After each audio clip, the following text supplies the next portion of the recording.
ছাত্র শিবির ছাত্রদলকে গুপ্ত বলছে, আবার ছাত্রদল ছাত্র শিবিরকে গুপ্ত বলছে।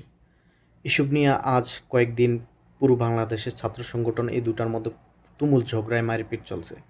দয়া করে এসব বন্ধ করুন। আপনারা তো একসাথে জুলাই সংগ্রাম করেছেন, একসাথে তো জুলাই এনেছেন, তাহলে কেন এত ঝগড়া?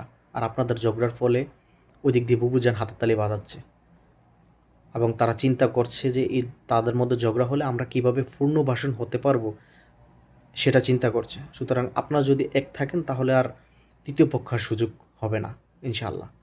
সুতরাং আমি একজন নাগরিক হিসেবে বলছি, দয়া করে এসব বন্ধ করুন। আগে যেমন বন্ধুত্বপূর্ণ সংগঠন ছিলেন, আগের অবস্থানে ফিরে যান। কমপক্ষে দেশের স্বার্থে, জনগণের স্বার্থে, ছাত্রদের স্বার্থে আগের অবস্থানে ফিরে যান। ছাত্রদের জন্য কাজ করুন, শিক্ষার্থীদের জন্য কাজ করুন। দয়া করে এসব করবেন না। আপনারা এসব করলে আপনাদের থেকে ছাত্রছাত্রীরা কী শিখবে?